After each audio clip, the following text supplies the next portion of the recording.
Alrighty, so I've got something for everybody. Alright, it does not have to be the same brand, mind you, but I'm going to tell you what you need to actually work on most vehicles, anything really from 1900 all the way until 2005. Beyond there, for the most part, every single vehicle. Here's what we got. Alright, a good 3/8 drive ratchet. Does not have to be snap-on. Alright, for Chevrolets with a distributor, you need this. It's about 18 inches long, and it's to dig down in a distributor hole to turn the oil pump shaft, which is literally like a flat blade, that is spun off the gear from the distributor. You need an extension. I would suggest, like this one, is a 1-footer. Alright, then a number 1 and a number 2 Phillips. Wire cutters, or in this case spikers, which do have wire cutters on them for butt connectors and for cutting and splicing the harness when necessary. Alright, and there's the flat blade. This is not a necessity, but it will function instead of a regular screwdriver in most cases if necessary. This is a multi-screwdriver. Pull the tips out, and it's got flat blade and Phillips 1 and 2s. And then this is metric shallow well, metric deep well, standard shallow well, standard deep well. And it's got a swivel and an adapter on the other side. You need a swivel. It's got a ratchet. You can pick up one of these kits for like under 30 bucks all day of the week. Go to Home Depot. Sometimes they have them. You can go to Tractor Supply. You can go to Rural King, and you can find what you need. Heck, O'Reilly's. Most part stores even have them. Same with Advanced and AutoZone. And, I mean, this here is a pretty basic ratchet. That's what you'll need in a lot of cases, but it's nice to have that extra leverage on it. And plus, this is a swivel head, which is a really nice feature when you get into tight areas. You turn it like that there, and you can use it as a crank handle, speed you up for pulling loose bolts. And this is 3/8 drive. This ratchet's 3/8 drive. That ratchet over there is 3/8 drive. This is quarter drive, and this was 19 bucks at the Tractor Supply. It's got about everything you need in 1/4 inch. It's even got screwdriver tips and a screwdriver.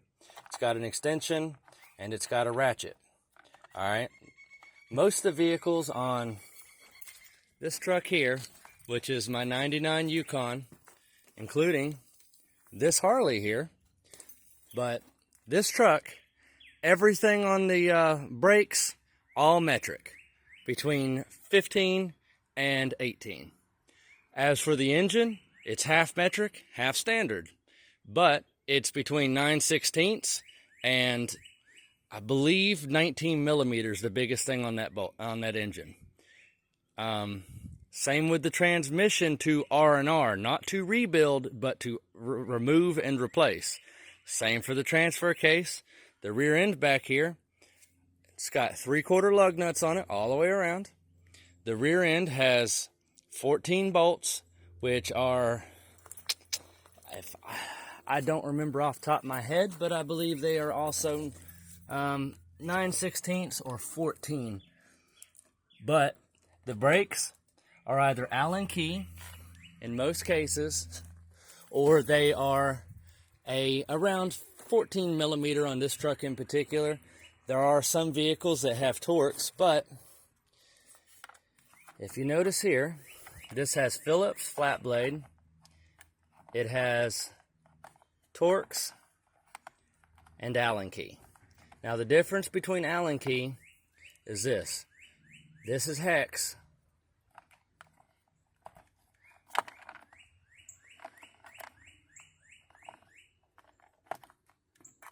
This is a Torx bit. There is also something very similar, I don't know if you can see that, called tamper-proof Torx, which are a little different. Some vehicles do have them, some don't. It literally looks like a Torx nut. The only thing is it has a little spine up the middle of it, and you got to get bits that have a relief hole cut in them. This one might have. that is a Torx. Now for a tamper-proof Torx, there's a little spike right there in the middle. And here's a good suggestion for y'all. If you don't have a lot of money and you want to start building up your collection, this box right here weighs about 40 pounds, and it is absolutely full of miscellaneous sockets and whatnot, parts, screws, everything. And what I do is, to get all that, is you go to one of your buddies, they buy these kits like this, and they lose half the pieces, and then they throw them away when they buy a new one. Same with drill bit boxes, same with socket sets, same with wrench sets. And I've got 3 of those boxes absolutely full. And the reason is because instead of them throwing them away, I'll be, hey, can I take those off your hands? And usually they'll say sure, or throw them a couple bucks. I mean, it ain't too bad, and it'll help you out. And that's how I never run out of 10 millimeters. Another cool trick for you, if you're doing a lot of custom work, this here is a harness out of a wrecked Ford F-150. I don't know where the rest, it's all up in here. There's a bunch of stuff here. But see that? These are both sides of a plug, all right? And it's good for doing custom work, because sometimes it's nice to keep things to where they're quick disconnect and easily removed, but will still function. Like for instance, on this truck here, I actually took the starter, and what it is you have 2 studs. One of them is for igniter to excite the solenoid, and the other one is power. All you got to do is take those 2 small wires off, all right? The small ones, not the large cable that powers everything, but the 2 small excite wires, and in some cases they have 1. Now, for instance, in an older Chevrolet like the one behind me, which is a 85 that runs HEI, what it is, and it's the same with points. You have 2 terminals on there. One of them is to switch down your coil pack to 9 volts versus 12 volts. 12 volts for starting, which is ignited off that solenoid for the starter using the excite wire from the key switch. So what you do is you take those 2 or that 1 wire and you heat shrink them into one of those quick disconnect weather packs, which are airtight in most cases if you get it from underneath the hood of a Chevrolet, a Ford from the 90s and newer. It's the same with Chevrolet. They have great weather pack. GM2 weather pack is the best, and that's what my Yukon here has. And I'm not trying to diss anybody, but even Bosch, the injectors, use General Motors weather packing, even on Fords. And many different vehicles use it, including at one point in time Honda and Hyundai. And the Harley Davidson over here also has General Motors weather pack. That is a 2014 Harley Davidson Ultra Classic.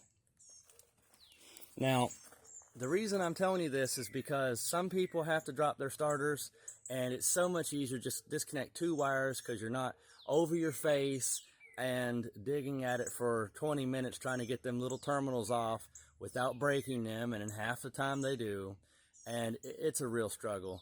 That's the reason I put that quick disconnect on this truck using that Ford weather pack, so that next time I can drop it real quick and take off the main cable and it's out.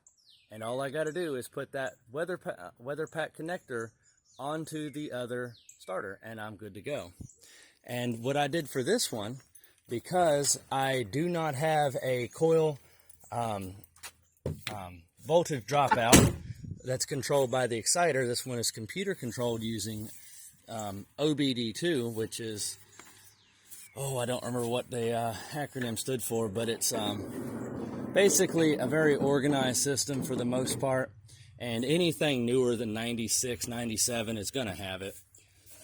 But on this side, I ran this wire down to that 2-wire weather pack on the starter, and the reason I did that was so that I could run a switch here, and I think you guys have seen this in the past. Oh, it's somewhere, there it is. And what you can do is, when it sits, you can build oil pressure by spinning it over and not starting it, because that's how you prevent dry knocks when it's been sitting a long time. All that oil pulls to the bottom of the engine, and it takes some rotation to build it up, because the oil pump is rotation based. You have a crankshaft, which is what your power pumper, your pistons are hooked to, that come up and down. right?